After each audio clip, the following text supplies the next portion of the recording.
Dear friends, tonight is the Yortzeit memorial of my father Shlomo Zavel ben Yaakov. May he have an aliyah, ascend in the heavens. And there's a tradition to learn Mishnayos, and I'm going to do that more privately. I really want to share with you something that's going to really speak to you, because that's what a teacher is. A teacher has to speak to people. So I'm going to teach you stories of Reb Dovid of Lelov, who speaks to me so much in my heart, and you learn from him over all the Rebbe's really about the idea of humility, and that's the key to coming close to God. So let me share with you some stories, and together let's get closer to Hashem in the schus of my father. Shalom. So when Rebbe Elimelech of Zins first met Reb Dovid of Lelov, he immediately recognized where the young man's practices could lead. He began by teaching him a lesson in true humility. When Reb Dovid arrived at the base medrash, he found a long line of Hasidim waiting for a chance to greet the tzaddik. He took his place in line, and eventually his turn arrived. "Where are you from?" the Rebbe asked. "From Biala, a small town." "And what do you do?" "I am a Rav of the town." "And who's the lowest Jew in the town?" Rav Dovid was stunned by this unexpected question. Before he could answer, the Rebbe had already turned to the next person in line. Rav Dovid was confused. Was this his elaborate preparation for naught? All this traveling was it a mistake? He figured, let me try again tomorrow to meet with the Rebbe. The next day, he again waited on line, and when his turn came, the Rebbe asked him the same question. "Who is the lowest Jew in your town?" Rav Dovid was ready and started to explain. "As Rav of the city, most of my time is spent with the learned Jews in a synagogue. I'm not familiar with every Jew in town, especially the lower elements." But the Rebbe had already turned to the next person in line. "Perhaps the Rebbe is simply testing my avodas Hashem, my love of all Jews," Rav Dovid concluded. The next day, Friday, Rav Dovid once again stood in line, and once more was asked the same question. "Who is the lowest Jew in your town?" "Rebbe, I cannot know who's the heart of every Jew, nor am I fit to pass judgment. I don't." But the Rebbe was already giving a heartly sholem to the next person online. Reb Dovid sadly returned to his room. What could he do? Where could he go? There wasn't enough time to return home. But if he prayed in Beis Medrash, he knew what to expect. Everyone would file past the Rebbe to receive a good Shabbos. Well, he would get the same embarrassing question. What was that question? Who's the lowest Jew in the town? So he decided to pray in his room. Broken-hearted, he began to daven mincha. Towards the end of his prayers, he suddenly thought, "Who is the lowest Jew in my town? It's me. I'm the lowest Jew in my town. All the other Jews are happy, welcoming Shabbos. I pray here alone in this hotel room, far away from home. Surely I must be the worst of all." Just then, there was a knock at the door. Rebbe's attendant had come to invite him to pray in the Beis Medrash. When he arrived, the Rebbe turned to him with a smile. "Now that you know, Shalom Aleichem." From then on, Reb Dovid became one of the Rebbe Elimelech's closest disciples. So, I hope you understand that mashal. That to come close to the tzaddikim, to the sages, to come close to God, you have to learn humility. So that was what Rebbe Elimelech was teaching Reb Dovid as he was a young man, right off the bat, because he understood that was one of the most important teachings of Chassidus, important teachings of Kabbalah.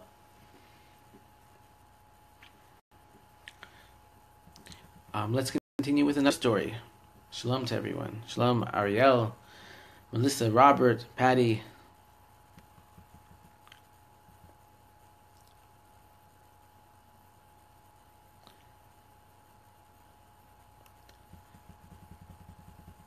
This is a nice story.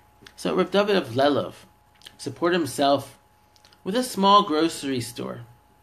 Once a customer entered the shop and asked him where he could buy salt. Reb Dovid first listed all the other stores in town and only then concluded, "And you can buy it here if you like." Another morning when he arrived to work, he noticed that his competitor's store was still closed. He ran to wake him. "Get up quickly," he urged. "Customers are already coming." One day Reb Dovid of Lelov closed his little shop for good. He explained the matter simply.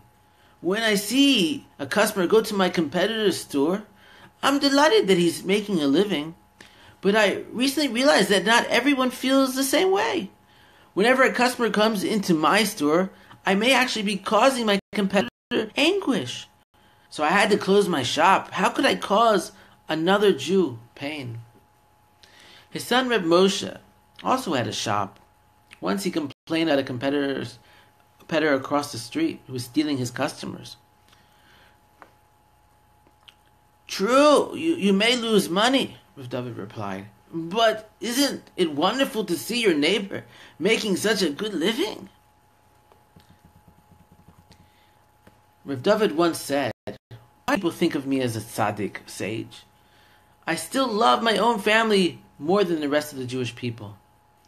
When Reb Dovid's young son became sick, the Hasidim, the followers, gathered to pray on his behalf. Reb Dovid heard them, and he started to cry. "Why are you crying?" they asked. "Your son will get better." "I'm crying," he said, "because we don't pray so intensely when someone else's son gets sick." Another story.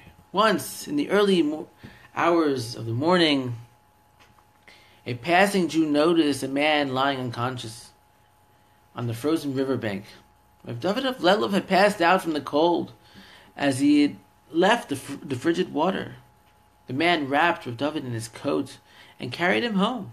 He lay him in his bed and cared for him until he revived. "You saved my life," Reb Dovid said. "What should I bless you with, wealth or the world to come?" The man said, "The world to come, please." "If so, I will appear to you before you die," Reb Dovid promised. Years went by, and Reb Dovid passed from this world to the next. His rescuer grew old, and eventually his condition deteriorated until one Shabbos day, he seemed to be on the verge of death. The Chevra Chadisha, the local burial society, came to attend to him in his last moments. But when they arrived, he told them, "Go away, my time has not yet come." Immediately after Shabbos, however, he sent them again.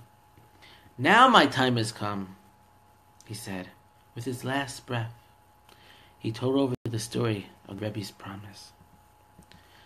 "When you came to me earlier, I turned my face to the wall and prayed to see Reb Dovid. The holy ministering angels went to call him, but he refused to come during Shabbos. But just now he came, so I made my last confession. And now I know it's the time that I'm going to go."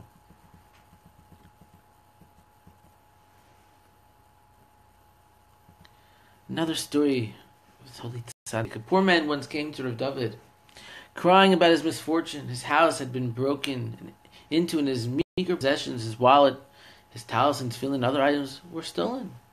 Reb Dovid calmed the man down and asked him to wait a few minutes.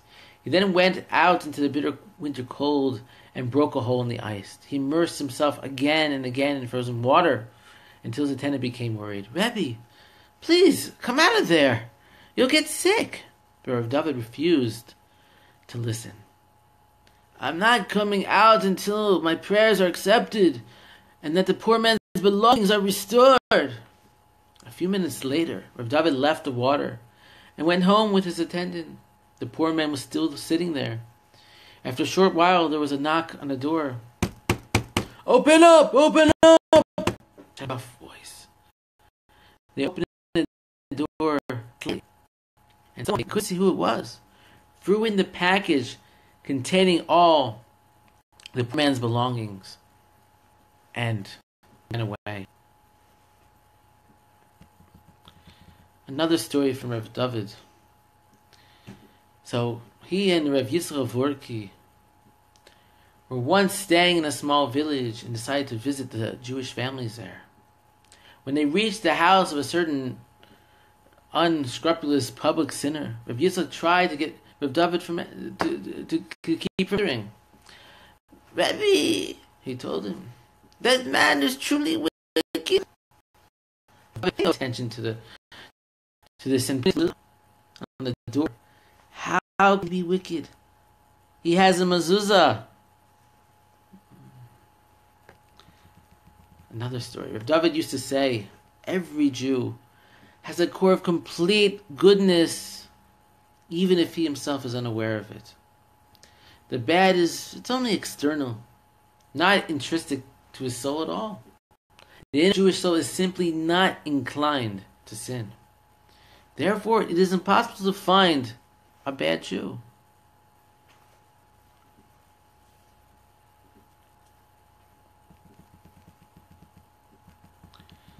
Rav Dovid once heard a simple Jew praying. Between every verse, the man would say Hashem's name. When Rav Dovid asked him why, the man explained, I've heard that 2 yuds printed together are an abbreviation for Hashem's name. See? Look at the siddur. It's printed right there in my prayer book. No. Sometimes 2 dots are just the end of the sentence. And sometimes they are Hashem's name, Rav Dovid explained. He was speaking about the colons.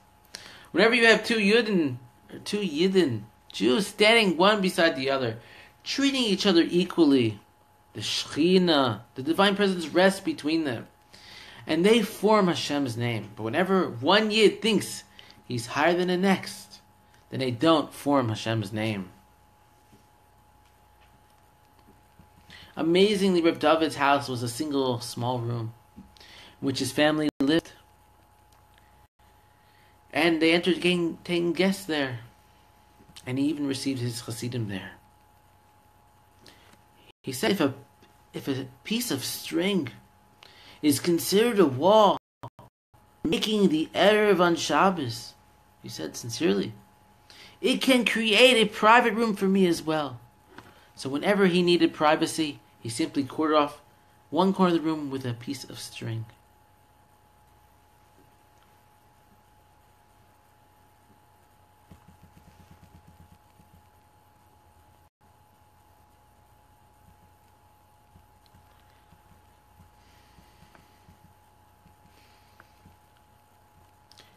Once, Rav Dovid was traveling near the town of Biala. He was extremely thirsty, but he couldn't find water. Master of the universe, he said, Moshe Rabbeinu hit the rock and water flowed out. I fully believe it can happen again. He stuck the end of his walking stick into the ground. And when he removed it, water flowed from the hole, and he drank it, and he was satisfied.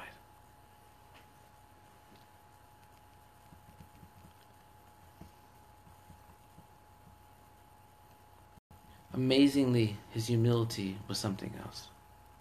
So Rav Dovid always tried to hide his greatness in Torah. No one ever saw him studying. He would hide in the attic to be undisturbed. In the depths of the winter, he would wrap his feet with pillows and continue learning. But whenever he heard someone coming up the stairs, he would hurriedly put the book away. Once, Rav Dovid's brother-in-law, Rav Chaim Beldachovitz, came visiting, and Rav Dovid prepared for him a bed in the attic. Rav Chaim was anxious to watch his brother studying, so he pretended to fall asleep. Later, Rav Dovid came up to the attic and opened it to Kunei Zohar. Similarly, he rose and approached the bed. Chaim, aren't you sleeping yet? And then a heavy slumber fell over the young man, and he saw nothing of Rav Dovid's activities. According to the Chedushei Rim, when Rav Dovid was only 25 years old, he had already learned the entire Talmud 24 times. Yet his close friend Mechulton, Yehudi HaKodesh, knew nothing about his brilliance. One day, when he found out of Rav Dovid's brilliance in Torah, he jumped on the table and he started dancing for joy.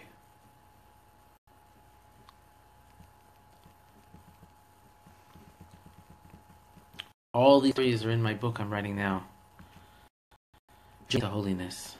Hopefully we'll print it this year with the help of Hashem. I'm skipping over many of them. So many beautiful stories.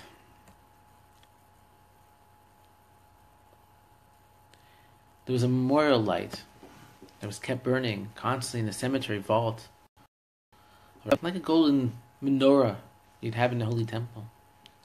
That's not supposed to be extinguished. So, once the caretaker, who would normally light it every day, returned from a lengthy trip and realized that he had forgotten to arrange for someone to replenish the oil. When he entered the vault, he found the light still burning brightly, without even any oil. The same is true of Dovid himself. His light, the holiness and light of the tzaddikim, can never be extinguished. Your mitzvos will live on forever.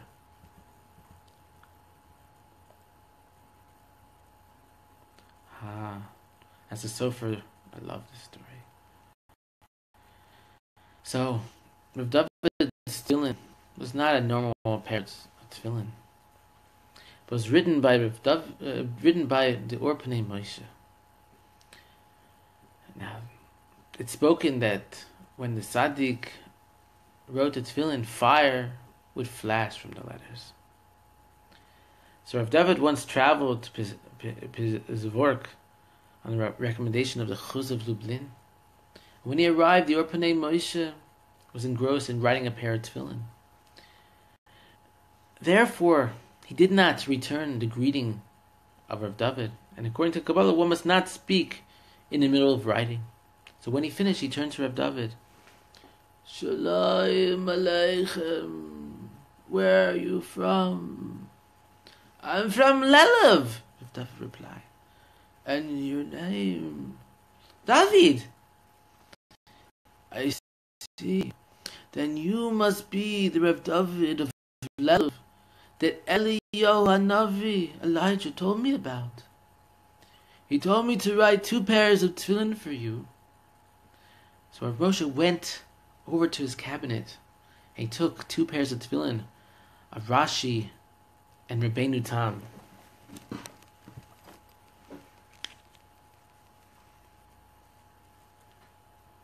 And he handed them to Rav Dovid. And they were already wrapped in paper with his name on it. Now eventually these special tefillin were passed on and ended up in the hands of Rav Dovid Yitzchak of Zarek. And once a fire broke out in Zarek, and it quickly consumed the wooden houses in the town. Everyone ran for their lives, even though he grabbed his tefillin and ran to the small cemetery in the outskirts of the city. When the fire reached there, he'd forgotten them. And as he ran for haste to get cover from the fire, the tefillin stood there, being surrounded by flames. When he returned after the fire, he found the bag and his talus completely burned, while the tefillin were completely unsinged in their cases. Now, the Orpanei Moshe promised that any tefillin that he wrote would stay kosher forever. I guess that they have an added protection for fireproofing.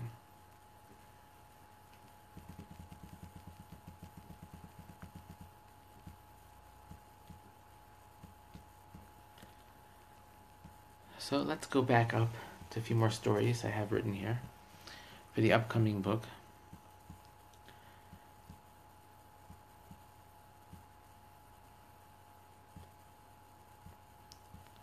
And we're going over these stories from my Holy Father's Neshama, Shlomo Zavu ben Yaakov. May he have an aliyah in Shemayim.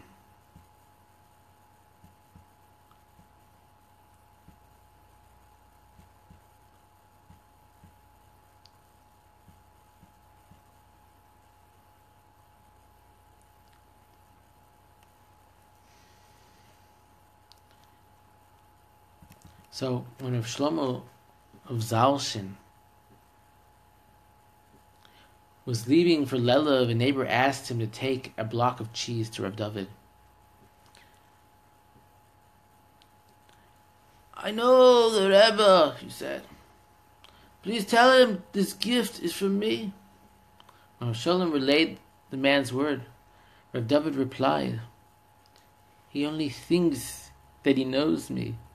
By the time I was 9 years old, even the angels of heaven knew nothing of me." Now, even the penetrating eyes of the Rebbe, the Chos of Lublin, could not fathom who he was.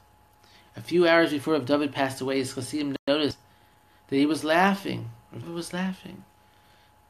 "I've hidden myself so well," he explained, "that even the seer of Lublin, the Chose, doesn't realize what I am." Later, the Chose beheld him in a dream, burning like fire and shining with a great light. "I never knew he was so great," he told his followers. "I never knew it." So great was Rav Dovid's humility, which is one of the keys to coming close to Hashem. One day when Dovid was little, and his family was very poor, his father was all excited because he worked extra hard to save up for a brand new coat for Rav Dovid. And so the very next day on the way to school, Rav Dovid saw a small boy with torn clothes, standing in the cold and crying. Rav Dovid immediately took off his new coat and gave it to the boy. When he returned home, his mother asked him, "Dovid, what happened? Where's your new coat?" "I gave it to the poor boy who needed it, Mommy," he replied. "What? Quick, eat your lunch, run back to school before your father comes home. If he catches you without that coat, he's going to give you a spanking." "That's right, Mommy," young Dovid replied.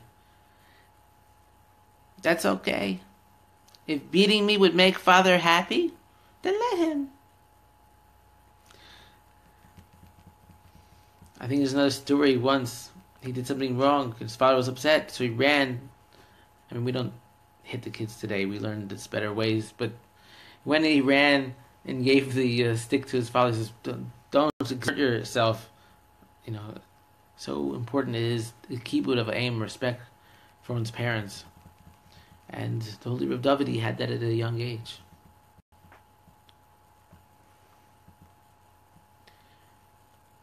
One time, after Rav Dovid's departure,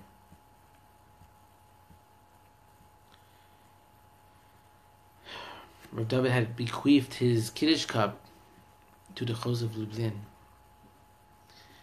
And they brought it to him, and in his Chos of Lublin was ready to make Kiddush at the Tish.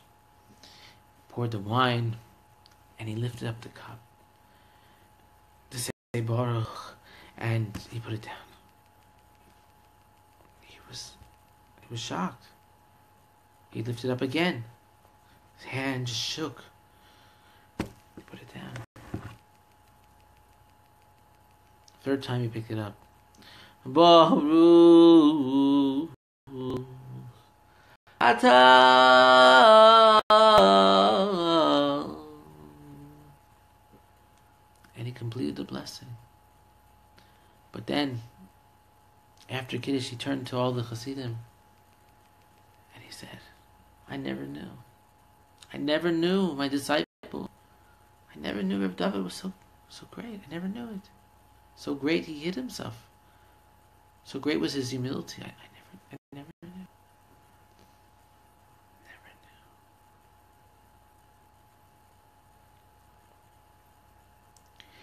Dee da da da da da da da da.